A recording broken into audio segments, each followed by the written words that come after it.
Videoya geçmeden önce lütfen beğenerek destek vermeyi unutmayın. Bir hap düşünün, yuttuktan sonra günlerce uykuya ihtiyaç duymayacaksınız. Hiç durmadan, dinlenmeden 100 kilometre yol gidebileceksiniz. Dondurucu soğuklarda üşümeyeceksiniz ve hep enerjik, zinde hissedeceksiniz. Böyle bir hap var.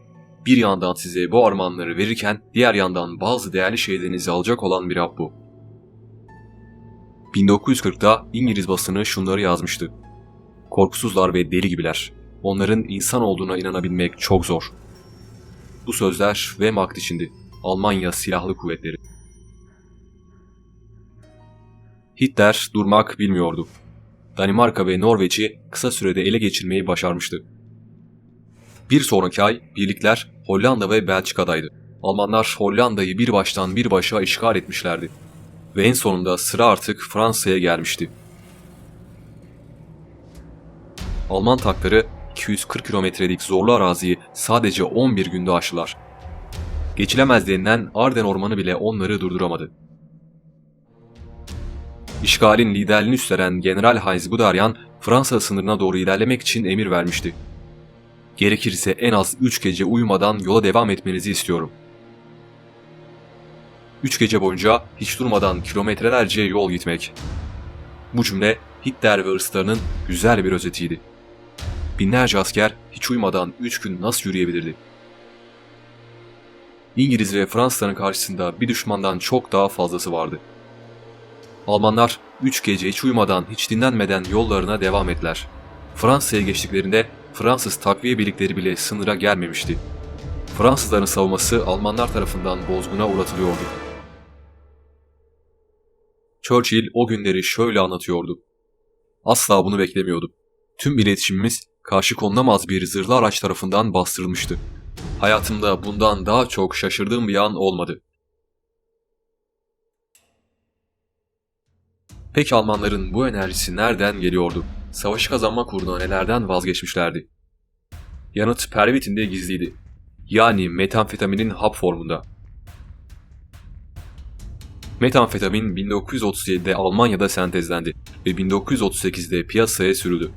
Özellikle gece işlerinde çalışanlar tarafından kullanılıyordu. Bu öyle bir uyarıcıydı ki içenler günlerce uykusuzluk çekmiyorlar, acı hissetmiyorlar, inanılmaz bir özgüven kazanıyorlar ve işlerine daha rahat odaklanıyorlardı. Madde vücuda girdiğinde tansiyon ve vücut sıcaklığı yükseliyor, göz bebekleri genişliyor, bazı insanlarda ishal, bulantı ve kusma görülüyordu. Her ne kadar işçi kesim için piyasaya sürülmüş olsa da zamanla bu durum değişti. Gençler eğlence amacıyla kullanıyorlardı. Zorlu şartlar altında çalışan Yahudilerin ise seçme hakkı yoktu. Bu hap içilecekti. Sekreterlerden ünlü film yıldızlarına kadar Almanya'daki herkes bu ilacı kullanıyordu. Nazi hükümetinin Pervitin'i süper insan yaratmak için teşvik amacıyla piyasaya sürdüğüne dair herhangi bir kanıt yok. Hatta dönemin sağlık alanındaki lideri Dr. Leonardo Conti bu durumu ısrarla reddediyordu.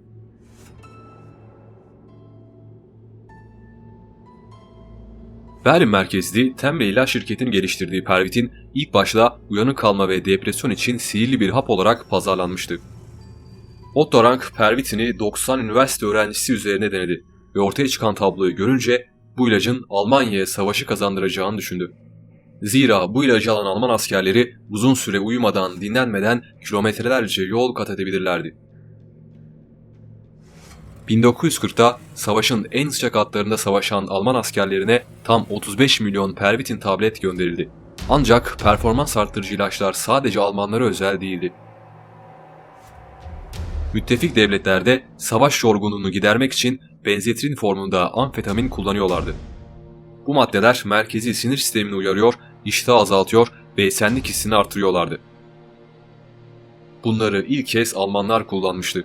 Savaşın emekleme zamanlarında bu haplar çok işlerine yaradı. Daha sonra Japonlar, Amerikalılar ve İngiliz kuvvetleri de bu maddeye yöneldiler. Araştırmalar, Nazi liderlerinin hepsinin kendine özel ilaçları olduğunu ortaya çıkarmıştı. Yazar Norman Ühle yıllar önce bu söylentileri ele alacağı kurgusal bir roman yazacaktı. Fakat Hitler'in kişisel doktoru Theodor Mogler'in bıraktığı ayrıntılı belgeleri bulunca planı değişti. Norman Ühle bir röportajında şunları söylemişti. Hepsi aynı ilacı almıyordu. Biraz da olsa farklı ilaçlar alıyorlardı. Çoğu metamfetamin üzerineydi. Örneğin Göring morfinden daha güçlü olan ilaçlar kullanıyordu.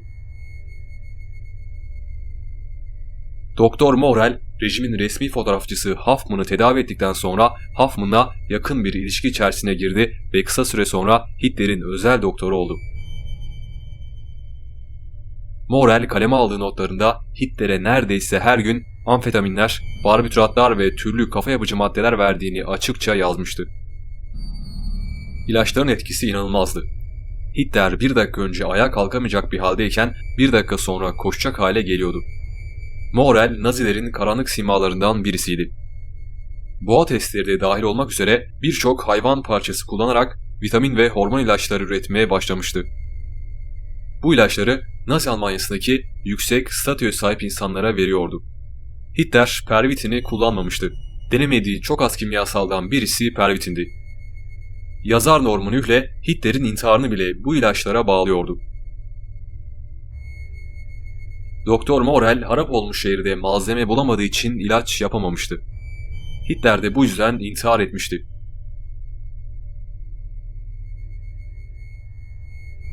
Aslında Nazi ideolojisi bu tür maddelere karşıydı. 1933'te iktidarı ele geçirdiklerinde kafa yapıcı bütün maddeleri yasaklamışlardı. Birinci Dünya Savaşı'ndaki travmatik ve aşağılayıcı yenilginin ardından bu tür ilaçların kişisel zayıflığa yol açtığı hem de ülke ahlakını bozduğu için Naziler bu ilaçları istemiyorlardı. Peki metamfetaminin farkı neydi? 1930'ların sonunda piyasaya çıktığında mucize bir ürün olarak lanse edilmişti. Bu ufak hap Naziler için mükemmel bir ilaçtı. Metamfetamin, diğer maddelerin aksine enerji veren, güven arttıran ve fiziksel üstünlük sağlayan bir armağandı. Üstelik bu armağan, üstün ırk olduklarını iddia eden Hitler'in Almanyası'na verilmişti. İlaç insanları daha kavgacı bir hale getiriyordu. Askerler eksileri gören havalarda bile bu ilaç sayesinde zorluk çekmiyorlardı. Bu ilaç onları duygusuzlaştırıyordu. Nazi ideolojisindeki mükemmel insan, süper asker bu sayede gerçeğe dönüşebilirdi.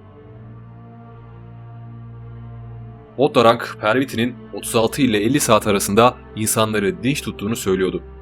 Bu da insanların uyumadan fazladan bir gün çalışmasını sağlayabilirdi. Çekoslovakya'nın işgali sırasında 3. bölükteki tüm askerlere pervitin verdiler. Bilinen ilk uygulama buydu. Ancak ilk büyük test Eylül 1939'da Polonya'nın işgali sırasında yapıldı. Ekim ayında 100.000 Polonya'ya öldüren askerler doğudaki komşularını işgal ettiler. Bu bir yıldırım savaşıydı. Mekanize saldırı, hızlı ilerleyiş. Almanların deyimiyle Blitzkrieg. Yani hızlı ve ani saldırılarla düşmanın düzenli bir savunma kurmasını engelleyip sonra da hızlı bir şekilde yok eden bir doktrini. Elbette bu ilkenin arkasında metamfetamin yatıyordu. Hitler bu sayede yürüyen makinelere, insanüstü robotlara sahip olmuştu. Pervitin büyük riskleri de beraberinde getiriyordu. Almanlar için alarm sinyali kısa süre sonra çaldı. Naziler hemen ilacın satışını kısıtladılar. Pervitin artık sadece reçete ile satılacaktı. Ancak bu mucize ilaç herkesce biliniyordu. Büyümesine engel olmak imkansızdı. Temle fabrikasında günde 833.999 tablet üretiliyordu. İlaçlar hızlı bir şekilde pilotlara ve tank ekiplerine çikolata çubukları şeklinde gönderiliyordu. Orduların %90'ı gece gündüz yürümek zorundaydı. Hitler için Yıldırım Savaşı'nda iyi bir yumruk atmak, iyi bir gece uykusu almaktan çok daha önemliydi. Pervitin kurtarıcı bir melek gibi görünüyordu. Ama aslında büyük bir düşmandı. İlaç kısa süre sonra Almanların yüzünde bir tokat gibi patlayacaktı. Hitler savaşı kazanmak için son kozu olarak gördüğü pervitinden büyük bir darbe yiyecekti. Fransız istilası sırasında haftada 4 kez alınan ilaç şiddetli kalp ağrılarına sebep olmaya başladı. Önce bir bölük komutanı, daha sonra da birçok yer kalp krizi geçirdi. İştah kestiği için zaten yiyecek sıkıntısı çeken askerler artık çok az gıda alır hale gelmişlerdi. Çoğu asker nerede olduğunu, ne yaptığını bile unutmaya başladı. Pervitin yüksek derecede bağımlılık potansiyeline sahipti. 1941 ve 1942'de Almanya'daki tıbbi kurum amfetaminlerin bağımlılık yaptığını resmen kabul etti. Ama artık durmak diye bir şey söz konusu olamazdı. Hem Doğu hem de Batı cephelerinde ilaç dağıtımı devam etti. İnsanlar farkında olmadan hayatlarını riske atıyorken ilacın üreticisi Tem'le bir servetin sahibi oluyordu. Almanlar savaşı kaybettiğinde firmada üzerine düşen acıdan payını aldı. Tahminlere göre 2. Dünya Savaşı sırasında Alman ordusuna 200 milyon Pervitin hapı dağıtılmıştı. Savaşın sonuna doğru gelindiğinde ise Almanya'da çok acı bir tablo vardı. Pervitin ve Hitler'in kullandığı ilaç oksidonun üretildiği fabrikalar müttefikler tarafından bombalanmışlardı. Hitler krizler geçiriyordu. Bağımlısı olduğu ilaçlar artık yoktu. İddialara göre sağlığı çok kötüydü. Salyalar akıtıyor, titriyor, aklını kaybediyor ve yarı ölü gibi dolaşıyordu. Hitler'in ve Almanya'nın akıbeti belliydi. Müttefikler Almanlara yapmadığını bırakmamışlardı. Hitler ve sevgilisi Eva Braun intihar etmişti. Halk perişan bir haldeydi. Ancak Morel ölmemişti. Hayatını kurtarmayı başaran az sayıdaki Nazi'den birisi olmuştu. Ama sevinci pek uzun sürmeyecekti. Berlin'den kaçmaya çalıştığı sırada yakınlardaki Amerikalı askerler tarafından yakalandı. Aşırı şişmandı. Hijyen eksikliği tiksindirici boyuttaydı. Önce Amerikan esir kampına gönderildi. Belirli bir süre burada kaldı. Sağlığı her geçen gün geriye gitti. Ve 26 Mayıs 1948'de geçirdiği bir felç sonrasında hayatını kaybetti. Videoyu beğendiyseniz lütfen abone olmayı ve bildirimleri açmayı unutmayın.